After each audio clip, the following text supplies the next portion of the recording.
السلام علیکم ورحمۃ اللہ وبرکاتہ۔ ناظرین، یہ خبر مسجد الحرام اور مسجد نبوی سے متعلق ہے۔ ناظرین، آئیے خبر پر تھوڑی تفصیل سے نظر ڈال لیتے ہیں۔ مسجد الحرام اور مسجد نبوی میں لاکھوں افراد نے رمضان کا چوتھا جمعہ ادا کیا۔ جی ہاں ناظرین، سعودی عرب میں مسجد الحرام مکہ مکرمہ اور مسجد نبوی مدینہ منورہ میں لاکھوں افراد نے رمضان کے چوتھے جمعے کی نماز ادا کی ہے۔ سرکاری خبر رساں ادارے SPA کے مطابق زائرین صبح سے مسجد الحرام اور مسجد نبوی میں جمعہ کی نماز ادا کرنے کے لیے پہنچنے لگے تھے۔ حرمین شریفین انتظامیہ کے اہلکاروں نے مسجد الحرام کے دروازوں اور راہداریوں میں زائرین کی آمد اور واپسی کو منظم کیا تھا۔ مسجد الحرام کی تمام منزلیں، تہخانہ، داخلی و خارجی صحن، خصوصاً تیسری توسیع والی عمارت نمازیوں سے بھری ہوئی تھی۔ اطراف ہوٹلوں کی راہداریاں اور حرم شریف جانے والے تمام راستوں پر بھی نمازیوں نے صفیں بچھائی ہوئی تھی۔ انتظامیہ کی جانب سے خطبہ حرم کے فوری ترجمے کا بھی اہتمام کیا گیا۔ اردو سمیت 15 زبانوں میں جمعہ کا خطبہ توجہ سے سنا گیا۔ معمر افراد اور معذوروں کے لیے الیکٹرانک ویل چیئر کا انتظام تھا، ان کے لیے خصوصی مصلے بھی مختص تھے۔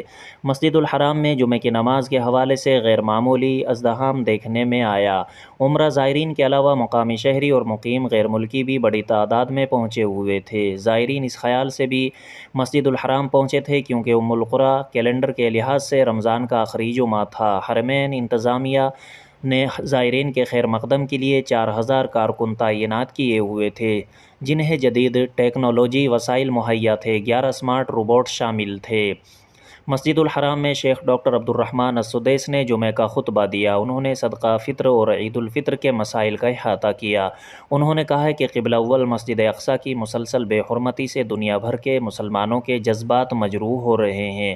اسرائیلی حکام کی طرف سے مسلمانوں کے جذبات مشتعل کیے جا رہے ہیں۔ مسجد نبوی میں بھی جمعہ کی نماز ادا کرنے کے لیے آنے والوں کی تعداد غیر معمولی تھی۔ یہاں بھی فجر بعد سے زائرین آگے کی صفوں میں جگہ حاصل کرنے کے لیے پہنچنے لگے تھے۔